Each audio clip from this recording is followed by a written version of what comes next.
요리 되면서 다시 마태복음 강해를 하게 됩니다. 강해 설교라고 하는 말의 뜻은 본문의 의미를 밝히 드러내는 설교다, 이런 뜻을 가지고 있습니다. 본문의 의미를 밝히 드러낸다라고 하는 것을 조금 다르게 표현하면 본문이 흘러가는 그 흐름을 따라 설교한다, 본문이 시키는 대로 메시지를 나눈다 하는 의미를 가지고 있습니다. 종종 마태복음 강해 설교를 한다라고 얘기하면 마태복음 1장에서부터 28장까지를 연속해서 설교하는 것을 강해 설교라고 생각하는 경우들이 있습니다. 그것은 연속 설교이고 정확한 의미에서는 강해 설교와는 의미가 다릅니다. 강해 설교란 다르게 말씀드리면 본문을 강설한다, 이해가 되도록, 알기 쉽도록 설명한다 하는 의미가 훨씬 더 크더라 하는 것이지요. 여기에서 우리는 중요한 한 가지 사실을 깨달아야 합니다. 일반적인 설교와 강해 설교에는 무엇이 가장 큰 차이가 있느냐? 그것은 강해 설교만이 배경과 흐름을 설교 안에 포함시키더라 하는 것이죠. 그런 점에서 오늘 본문 1절이 대단히 중요합니다. 오늘 본문 1절을 함께 다시 합독하겠습니다. 시작. 그날 예수께서 집에서 나가사 바닷가에 앉으시매. 우리는 이 본문이 앞의 내용, 다르게 말씀드리면 이 본문이 불쑥 튀어나온 것이 아니고 흐름을 따라 본문이 출발하고 있음을 확인할 수 있습니다. 어떤 단어에서 그것을 확인할 수 있느냐면 그날이라고 표현하고 있기 때문이지요. 그러니까 그날의 이 사건 때문에 예수님께서 이와 같이 행동하셨다라는 말씀이 본문의 첫 단어입니다. 흐름을 모르면 그날이라고 하는 것은 잊어버린 채 우리가 마음대로, 우리 생각대로 본문을 해석하기 쉽더라는 것이지. 그날 도대체 그때 무슨 일이 있었기에 오늘 본문이 우리에게 이런 말씀을 주느냐, 그 흐름을 따라 이해해야만 강해 설교가 되는 것이고 본문을 본문으로서 이해하는 일이 되더라 하는 것이지. 우리는 이 일을 행하고자 합니다. 그래야만 본문의 의미를 성경이 말씀하시는 대로 제대로 이해할 수 있기 때문입니다. 이 일을 하기 위해서 조금 둘러가는 의미로 마태복음 전체의 구조를 먼저 이해하실 필요가 있습니다. 마태는 예수님이 전한 복음을 논리를 따라 구성해서 복음서를 기록했습니다. 그러니까 마태복음 자체에 흐름이 있다는 것이지요. 먼저 마태복음을 구성할 때 처음 1장에서부터 4장은 예수님이 어떻게 태어나셨는지, 그리고 예수님께서 구원에 대한 사역을 어떻게 준비하셨는지에 대한 내용이 1장으로부터 4장 사이에 기록되어 있습니다. 우리는 이 단락에서 예수님이 광야에서 시험 받으셨다 하는 내용을 배우게 되었지요. 예수님께서 준비하셨다 하는 것이 4장까지의 내용이라고 한다면 예수님께서 전하시는 메시지, 그것이 하나님 나라의 일이었는데요, 다른 말로 복음이라고 이야기했습니다. 그 복음이 무엇인지를 선포하는 것이 5장에서부터 7장까지의 내용이었습니다. 5장에서부터 7장까지의 내용을 우리는 산상수훈이라고 이름을 붙이고 예수님께서 산에서 모세 때와 같이 하나님 나라의 복음을 선포하시는 내용 들었던 것이지요. 그리고 난 다음에 8장에서부터 10장까지는 이 복음이 가지고 있는 권세에 대한 내용이 등장했더랬습니다. 예수님께서 말씀하시니까 귀신이 쫓겨났습니다. 예수님께서 선언하시니까 병이 나왔습니다. 예수님께서 직접 주님의 권세를 나타내실 때 안전병이가 일어났고 말하지 못하던 자들이 말을 하게 되어지며 모든 것들이 온전케 되는 치유와 회복이 나타나는 일들이 이 본문에 기록되었던 것입니다. 이것은 하나님 나라 복음이 가지고 있는 권세에 대한 것이지요. 이 권세에 대한 말씀이 10장까지의 내용이었더라는 것입니다. 그리고 11장에서부터 13장에 이르는 내용은 이렇게 복음을 전할 때 서서히 복음에 저항하는 자들이 나타났더라 하는 내용이 실려 있습니다. 전에는 예수님이 설교하실 때 조용히 들었습니다. 그런데 여기서부터는 바리새인들이라고 불려지는 사람들이 토를 달기 시작합니다. 여기에서부터는 대제사장이라고 하는 사람들이 모여서 예수가 무슨 말을 했는지 조사하고 그것에 대한 대비를 세우기 시작하는 내용이 등장을 합니다. 그러니까 우리가 오늘 함께 나누는 마태복음 13장은 복음을 전했으나 복음에 대해 저항하는 이스라엘에 대한 말씀 가운데 마지막 장 13장의 내용을 듣게 되더라 하는 것이지요. 이것이 흐름입니다. 이 흐름을 따라서 성경 말씀을 듣게 되는 것이지요. 우리는 흐름에 대한 내용을 이야기하면서 본문의 첫 단어 그날이라고 하는 말을 집중했습니다. 그리고 이 말은, 이 날에 대한 것은 복음의 저항이 있었던 본문의 흐름 속에 나타나는 것이라 하는 것을 이미 들었던 것이지. 도대체 그날 무슨 일이 있었던 겁니까? 도대체 무슨 일이 그날에 있었기에 예수님께서 바닷가에 사람들을 불러 모으시고 비유에 대한 설교를 하신 것일까? 부득이 마태복음 12장 내용을 다시 기억하실 필요가 있습니다. 마태복음 12장에서 그날에 일어났던 일을 크게 세 가지로 소개합니다. 제일 첫 번째 일은 그날 예수님께서 지금 비유로 말씀하시게 되었던 그날 바리새인들이 예수님을 바알세불이라고 불렀습니다. 여기에 등장하는 말 바알세불은 귀신의 왕이라고 하는 뜻입니다. 예수님을 귀신이라고 말한 것입니다. 귀신을 쫓아내니까 도리어 귀신의 왕이다 라고 하는 비난, 그것을 소문으로 만들어 예수님께서 복음을 전하지 못하도록 방해하는 일이 바로 그날 있었던 일입니다. 이것이 다른 사람도 아니요, 다른 민족도 아니요, 이스라엘 그 가운데 하나님 말씀을 가르치는 랍비라고 불려지는 선생들이 일으킨 일들이었습니다. 두 번째 일은 예수님께 찾아와서 당신이 하나님의 아들이라고 하는 표적을 보이라 요구하는 일이 바로 이날에 있었습니다. 예수님께서 말씀하신 것, 예수님께서 보여주신 것으로는 믿지 못하고 표적을 구하는, 신기한 것을 구하는 이상한 일이 바로 그날에 있었던 것이지요. 그들이 표적을 구할 때 예수님께서는 대답하시기를 요나의 표적 외에는 보여줄 것이 없다라고 말씀하시는 것이 그날에 있었던 일이었습니다. 예수님께서 말씀하신 요나의 표적이 무엇인지 그들은 알지도 못했습니다. 왜 표적을 보이라는데 표적은 보이지 아니하고 구약 선지자 요나를 이야기하는지 고개만 갸우뚱거릴 뿐이었습니다. 중요한 사실은 예수님께서 병을 고쳐주시는 것은 좋아하면서도 예수님의 복음을 전하는 일에는 사사건건 시비와 반대를 행하는 바로 그 행동들이, 그 모습들이 그 날에 있었던 것이지요. 가장 충격적인 것은 마지막 사건입니다.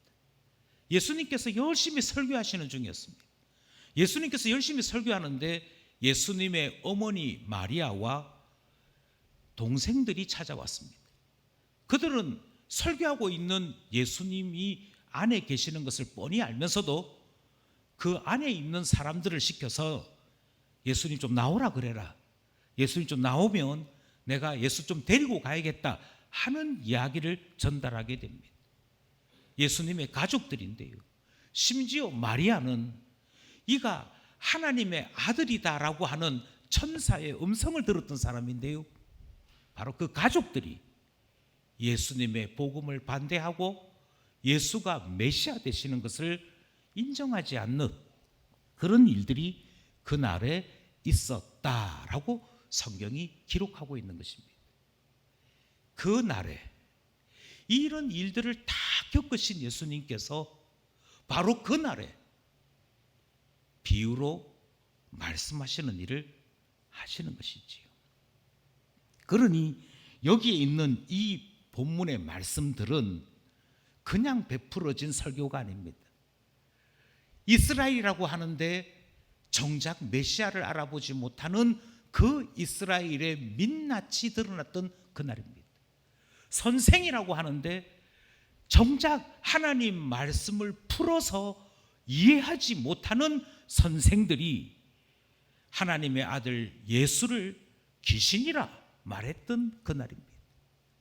예수님의 가족이요 천사를 직접 보았던 그들인데 정작 세월이 지나가면서 다 잊어버리고 사람들 이야기에 그만 마음이 쏠려서 우리 아들이 미쳤는가 보다 이 생각에 설교하고 있는 예수님 끌어내려고 했던 그 가족들이 있었던 그날이었던 것이죠.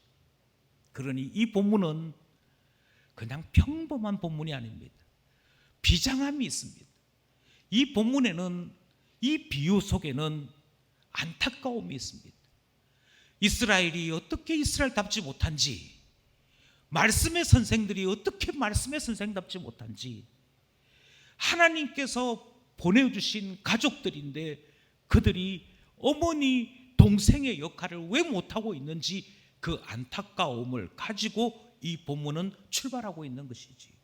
예, 모든 본문에는 흐름이 있습니다. 바로 이 흐름을 우리는 이해하고 이 본문을 다시 해석하게 될 때 본문이 말씀하고자 하는 중요한 교훈을 놓치지 않게 되는 것이지. 저는 이 흐름에 대해서 다시 한번 말씀드리고 싶습니다. 허리가 아픈 병이 있잖아요. 디스크라고 하는 병이 있습니다. 이게요, 어느 날 물건 들다가 삐끗했다. 사람들은 그렇게 얘기합니다. 어느 날 물건 하나 잘못 들다가 어느 날 자세 하나 잘못 잡다가 아이고 허리가 그때부터 아프더라고요. 그거는 우리 생각입니다. 허리가 병이 되기까지는 수많은 이상 현상들이 보였습니다. 잘못된 자세들이 여러 날 반복되다가 견디다 못해 병까지 되는 것이 허리병이지. 신앙도 똑같습니다. 어느 날 갑자기 불신자가 되는 경우는 없습니다.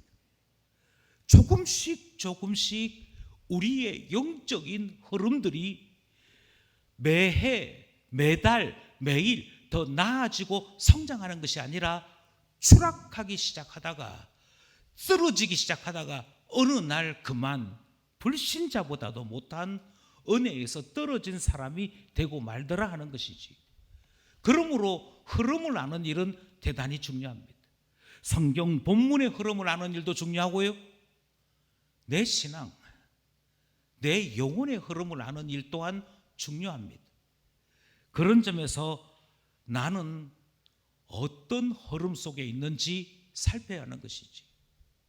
하나님을 섬기면 섬길수록 더 기쁘고 하나님 앞에 헌신하면 헌신할수록 주님께 더 가까이 다가가는 그 즐거움이 내게 있다면 나의 영혼은 자라는 중에 있는 것입니다.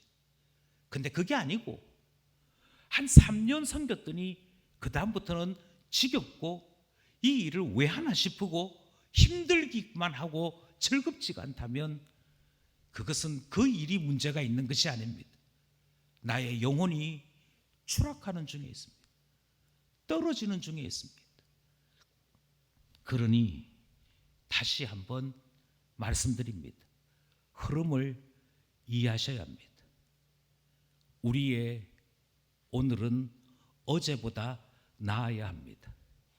그것이 우리로 하나님의 형상 앞에 더 가까이 다가가는 일이고 거룩한 신자로 살아가는 하나님 말씀 앞에 합당한 모습이 되는 것이기에 바라건대 날마다 예수 닮아가는 우리 되기를 소원합니다.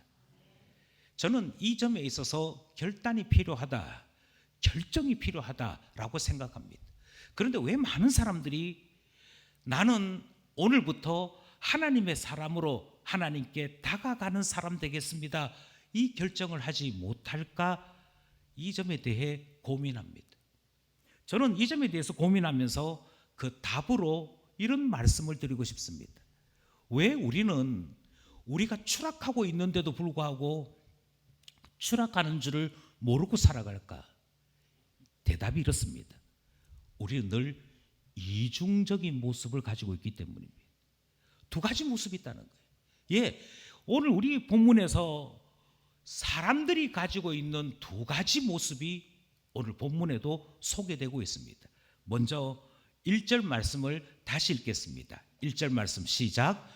그날 예수께서 집에서 나가사 바닷가에 앉으심에, 이미 말씀드렸습니다만 그날의 사건들이 많았습니다. 그날의 사건 가운데 어떤 사건이 있었냐면 예수님께서 집에 계셨더라 하는 데서부터 본문이 소개하고 있지요. 예수님이 집에서 뭐 하셨습니까? 설교하셨습니다. 예배인도 하셨습니다. 그때 사람들이 얼마나 많았느냐면 가족들이 찾아왔음에도 앞에 계신 예수님 앞으로 나가지 못할 정도로 온 집을 꽉 채울 만큼 사람이 많았습니다. 여기서 우리는 이런 생각을 하는 것이지요. 목사님 보십시오. 적어도 예수님 말씀을 좋아하고 예수님께서 설교하실 때 들으려고 하는 사람들이 많았지 않습니까? 우리의 영적인 흐름도 동일합니다. 우리 기쁜 가족들이 원근 각처에 흩어져 있다가 주일날 예배드리기 위해 모이는데, 그러니 우리 기쁜 가족들만큼은 신앙이 좋은 사람들이라고 말해야 되지 않겠습니까? 이렇게 생각한다는 거예요. 이렇게 생각할 때 내어놓는 기준이 있지요. 내어놓는 증거들이 있습니다. 왜 그렇게 생각하십니까? 예배를 드리러 왔다니까요. 하나님 말씀 듣는 것을 즐거워하며 왔다니까요. 그러니 나는 하나님 사람입니다.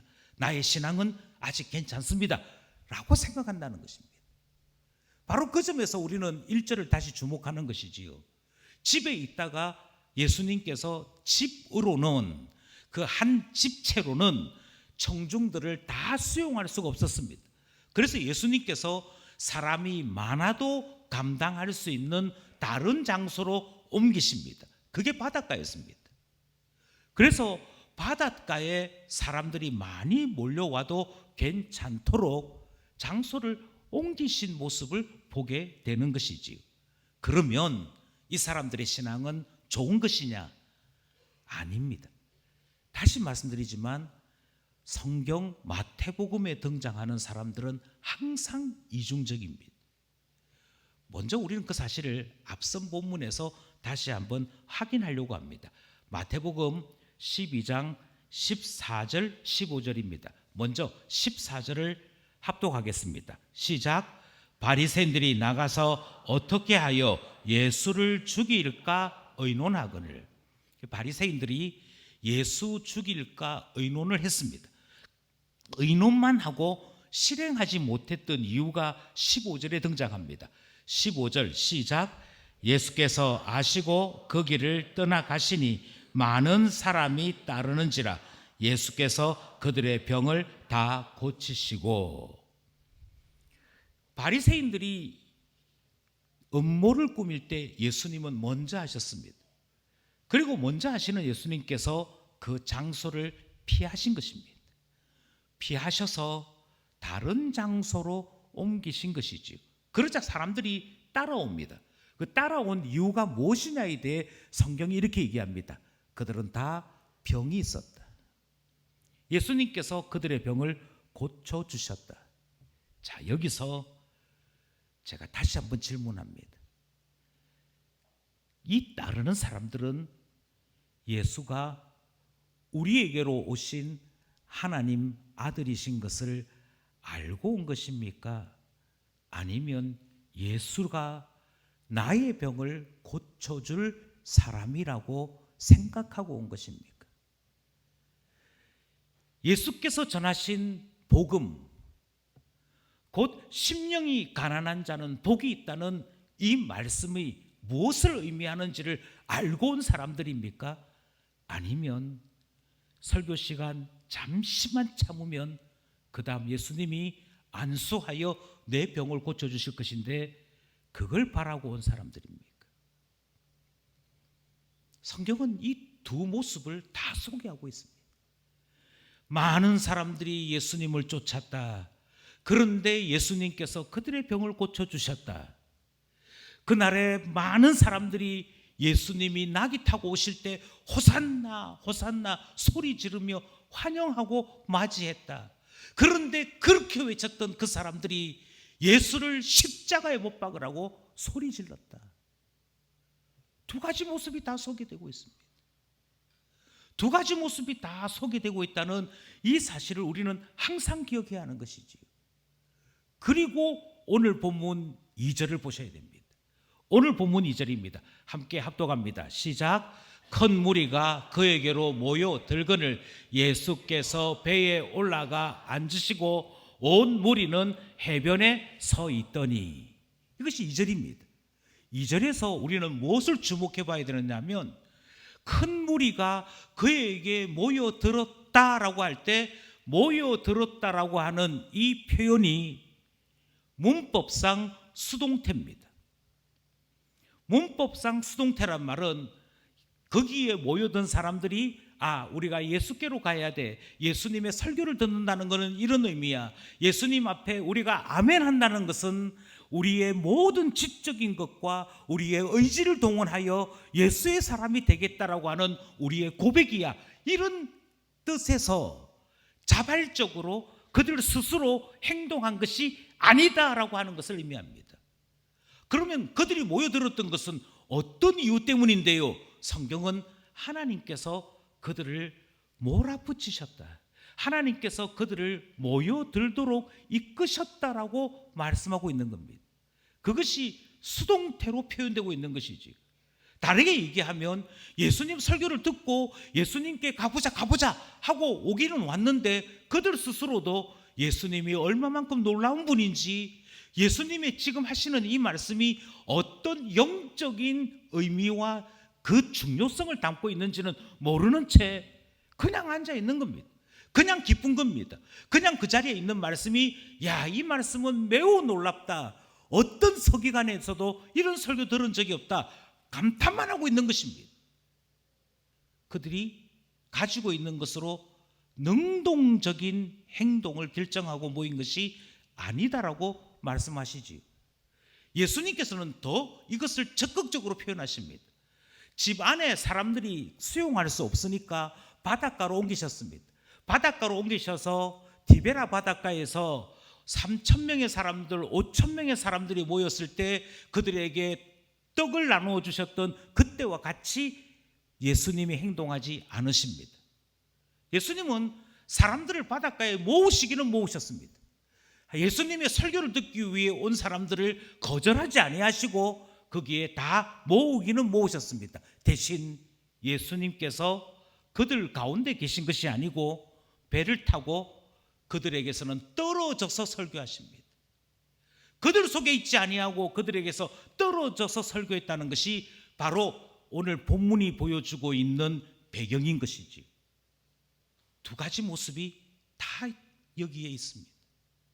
두 가지 모습이 여기에 다 있다는 말은 다르게 말씀드리면 여기에 있는 사람들이 두 종류의 형태로 불려질 수 있다는 것을 의미합니다. 먼저는 사실 이 사람들은 하나님께서 강권하심으로 모여든 것이지 그들 속에는 하나님에 대한 사랑, 하나님을 경외함이 없는, 예수 그리스도를 아는 바가 없는 무지한 상태에서 하나님 손에 붙잡혀 왔을 뿐인 사람도 있다는 것을 이야기합니다. 또 다른 한편으로는 예수님이 누구인지 알아서 예수 따르고자, 예수의 사람이 되고자 몰려온 사람도 있다는 것을 의미하는 것이지요. 두 종류가 같이 있는 것입니다. 심지어 어떤 사람은 내가 아무 생각 없이 왔어요 라고 했다가 어떤 때는 예수님이 너무 좋아요, 이것을 하루에도 여러 번 왔다 갔다 하는 모습도 보이게 되는 것이지요. 저는 이 사람들과 우리가 거의 같다고 생각합니다. 기쁜 교회가 어떤 교회입니까? 주변에 우리 교회에 대한 소문은 이렇게 나 있습니다. 하고 기쁜 교회는 경상도 근처에 있는 모든 지역에서부터 기쁜 교회로 온대. 마산에서도 오지요, 산인에서도 오지요, 정관에서도 오지요, 양산에서도 오지요. 막 온대요. 그래서 사람들이 생각하기에 와, 기쁜 교회는 믿음이 참 좋은 교회네 라고 불려지기도 한다는 것입니다. 그 모습이 있다니까요. 그런데 가정예배 드릴 사람, 케어 2023 신청하실 분 한 명도 없는 교회가 우리 교회이기도 합니다. 두 가지가 같이 있다니까요. 두 가지가 같이 있는 이유는 내가 지금 하나님 앞에서 어떻게 살고 있는지를 모르기 때문에 마음으로 확정하지를 않는 것입니다. 마음으로 하나님 앞에 나 자신을 분명하게 결정하고 드리지 않는 것입니다. 도대체 하나님을 믿고 예수 그리스도를 뜨겁게 사랑하는 사람입니까? 아니면 주님의 강권하시는 이끌림에 이끌려 그 손에 붙잡혀 이곳에 있기는 하나 아직도 예수를 알지 못하는 사람인 것입니까? 여러분 결정하십시오. 여러분 선택하십시오. 여기에 왔으나 시간만 허비할 뿐, 이곳에 와서 멍하니 앉아 있으면서 우리의 안타까운 인생만 허비할 뿐 하나님을 만나는 열매를 맺지 못한다고 한다면 얼마나 허망한 일이겠습니까? 그러나 반면에 내가 하나님의 사람인 것을 확신하여서 확정하여서 오늘도 주님을 만나 주의 사람으로 살기를 원합니다. 그러하오니 저를 좀 만나 주십시오. 저의 기도를 들어주십시오. 저의 인생에 주님이 인도자가 되어 주십시오. 그것을 결정하고 주님 앞에 간절히 소원하는 사람으로 산다면 이 두 사람의 삶의 스타일은 얼마나 많은 차이를 내겠습니까? 그러므로 기쁜 가족 여러분, 결정하십시오. 하나님 앞에서 나는 누구이며 어떤 사람으로 살아야 할 것인지 결정하셔야 됩니다. 저 사람이 나를 찾고 있으니 저 사람 눈에 띄기 위해서 오늘도 예배에 와야지, 그거는 아무 의미가 없습니다. 하나님께서 나를 사랑하시기에 나도 하나님을 사랑합니다 하는 고백이 참된 예배를 만드는 것이고 주 앞에 서게 하는 것 아니겠습니까? 저는 이런 점에서 다시 한번 나의 영적인 흐름은 어떠한지, 하나님 앞에 서야 할 그 이유는 무엇인지를 명확하게 아는 하나님 자녀로 살아갈 수 있기를 원하는 것입니다. 저는 이 말씀을 이렇게도 표현하고 싶습니다. 하나님의 눈으로 나 자신을 보십시오. 내가 하는 행동 몇 가지를 가지고 자꾸 나의 신앙을 변호하려고 하지 마시고 하나님의 눈으로 하나님이 나를 지금 어떻게 보실까? 하나님은 나를 뭐라고 말씀하실까? 그 눈으로 나 자신을 정확하게 진단할 수 있어야 합니다. 성경은요, 우리 자신들이, 많은 사람들이 자기 자신을 알지 못하기 때문에 자기 자신을 알 수 있도록 하나님께서 나 자신을 분석하거나 나 자신을 진단할 수 있는 두 가지 시험지를 우리에게 가르쳐 주고 계십니다. 그것이 지금 마태복음 13장이 비유로 우리에게 가르치는 내용인 것이지. 이스라엘 사람이니까 천국 간다고 천만의 말씀이야. 바리새인이니까 하나님께 사랑받는다고 천만의 말씀이야. 예수님의 어머니니까 천국 간다고 천만의 말씀이야.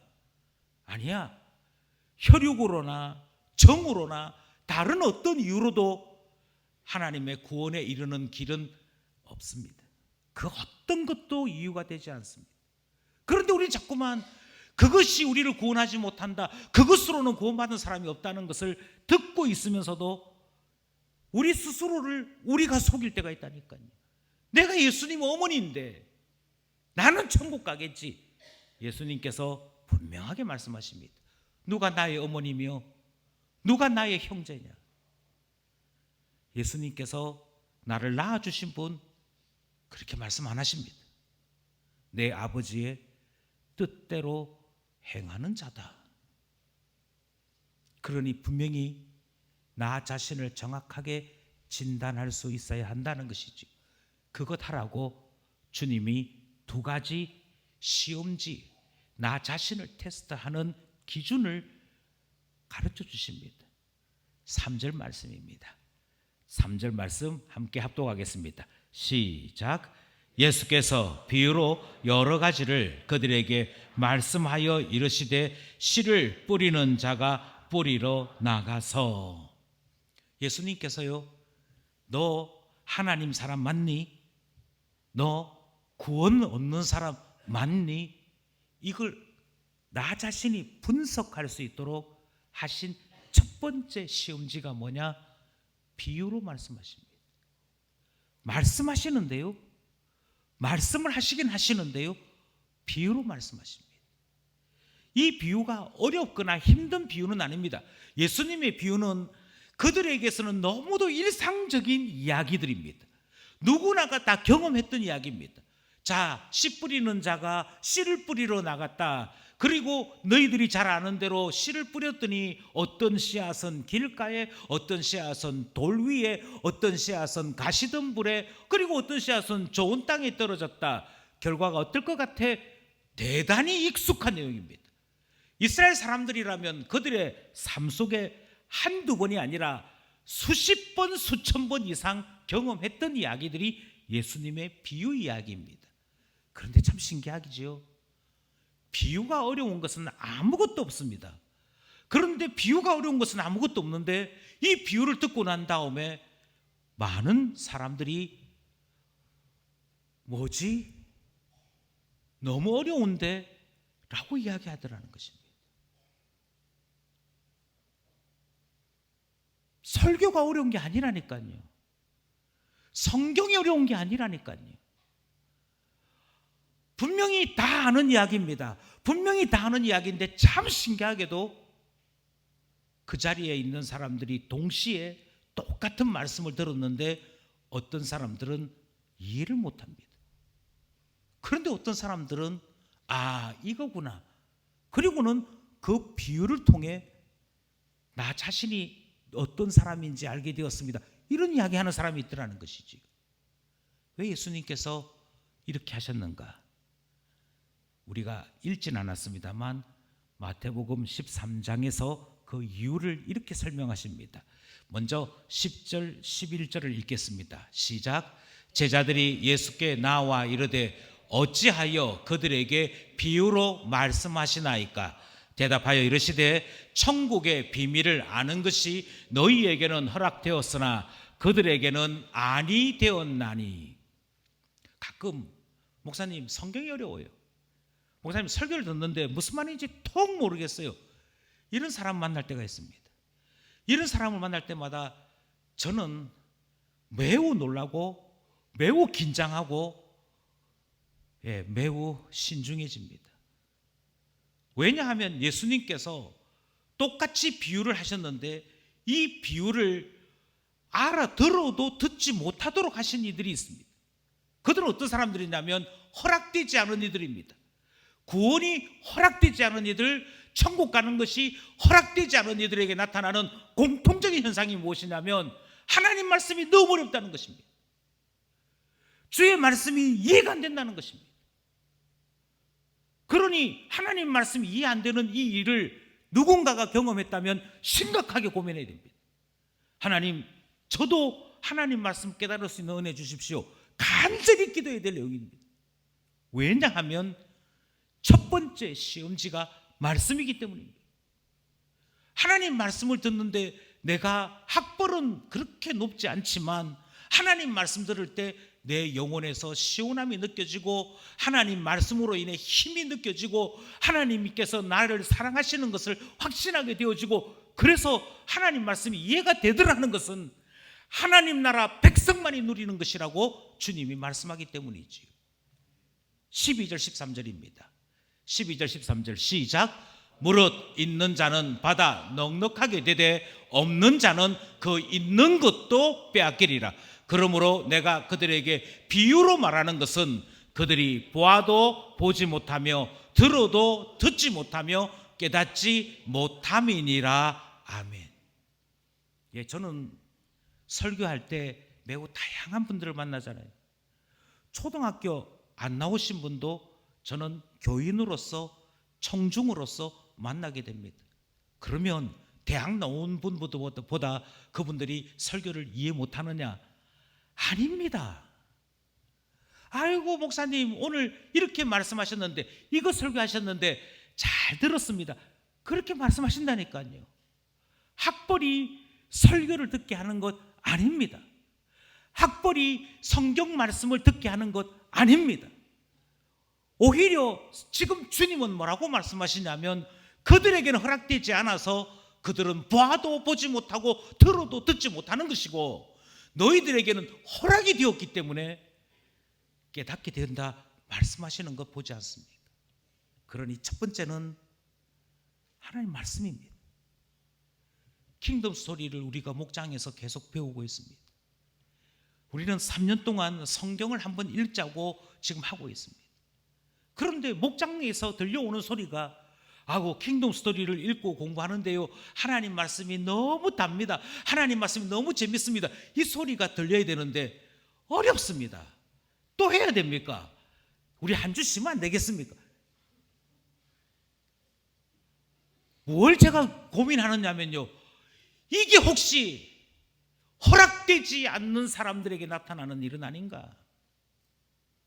원근 각처에서 기쁜 가족들이 몰려는 들었지만 사실은 예배에 참석했다는 것에 위로만 받을 뿐 하나님 말씀을 꿀처럼 받아들이는 하나님 자녀의 감격에는 이르지 못한 것은 아닌가 하는 가슴 속에 고통이 있습니다.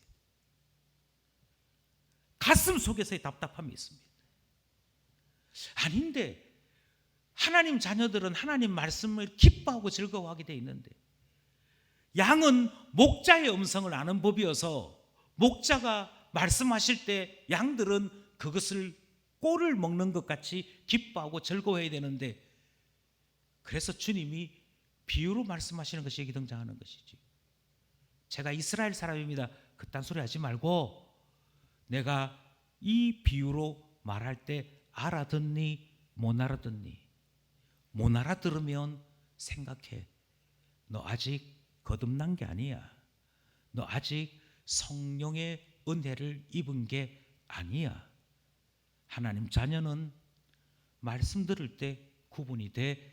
지금 그 말씀이 우리가 듣는 말씀인 것이지. 그래서 주님이 그날에 비유로 말씀하십니다. 이것이 첫 번째 시험지입니다. 두 번째 시험지도 있습니다. 두 번째 시험지는 무엇이냐면 삶의 열매입니다. 삶의 열매, 이것도 역시 앞에서부터 예수님 계속 말씀하신 것입니다. 마태복음 7장 20절입니다. 함께 합독합시다. 시작. 이러므로 그들의 열매로 그들을 알리라. 아멘. 이 사람이요 진짜 성경 말씀 아는 똑똑한 사람입니다. 그러니 천국까지요. 예수님은 그렇게 말씀 안 하십니다. 그들이 선지자라 할지라도, 그들이 성경에 대하여 도 같았다라고 하는 이야기 할지라도 그것으로 나무를 분별할 수는 없다. 그럼 나무는 어떻게 분별하느냐? 그들의 열매 보면 사과 맺는 나무는 사과나무인 것이고 포도 열매 맺는 나무는 포도나무인 것이지 다른 이야기 할 필요 없다. 열매, 내 삶의 모습, 그것이 우리가 하나님 자녀인지 아닌지를 구분하는 기준이라고 말씀하십니다. 12장, 바로 앞장이었죠. 앞장 12장 33절에서도 똑같은 말씀이 반복됩니다. 시작. 나무도 좋고 열매도 좋다 하든지 나무도 좋지 아니하고 열매도 좋지 않다 하든지 하라. 그 열매로 나무를 아느니라. 주님은 그 사람이 얼마나 말 잘하느냐, 그 사람이 기도회 때 얼마만큼 얼굴 붉어지면서 땀방울 쭉쭉 흐르면서 큰 목소리로 기도했느냐, 그것 가지고 그 사람은 구원받은 사람이야, 그렇게 말씀 안 하십니다. 한 번도 그렇게 말씀하신 적이 없으십니다. 마태복음에서 계속해서 그러면 어떻게 우리가 하나님 자녀인 것을 구분할 수 있습니까? 저 사람이 진짜 구원받은 것을 어떻게 알 수 있습니까? 열매를 보자. 항상 열매 보자 하십니다. 오늘 우리가 읽은 마태복음 13장에서도 동일하게 주님은 이 시험지를 말씀하십니다. 읽진 않았습니다만 마태복음 13장 8절에 있는 말씀입니다. 시작. 더러는 좋은 땅에 떨어짐에 어떤 것은 100배, 어떤 것은 60배, 어떤 것은 30배의 결실을 하였느니라. 좋은 땅에 떨어졌다는 기준이 무엇입니까? 결실입니다. 열매입니다. 그러니 제발 스스로 속지 마십시오. 그리고 스스로 자기 자신에 대해 이렇다 저렇다라고 평가하거나 판단하지 마십시오. 나 자신에 대해서조차 내가 나 자신을 최고로 잘 압니다, 이런 소리 하지 말라고 말씀드리는 것은 주님이 나를 스스로 알 수 있는 진단지 주셨기 때문입니다. 그러니 이 두 개의 진단지로 나 자신을 시험하십시오. 측정해 보십시오. 점검해 보십시오. 그리고 그 시험을 따라 나 자신을 확정할 때에만 하나님의 눈으로 나 자신을 제대로 바라보는 일이 되는 것이지요. 많은 사람들이 자꾸만 다른 사람 보는 것, 그 이야기에 집중합니다. 저 사람은 이래. 아니요.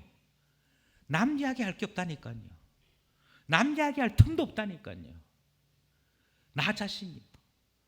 나 자신이 하나님의 말씀에 달고 오묘함 속에 살고 있습니까? 말씀이 나를 진단합니다.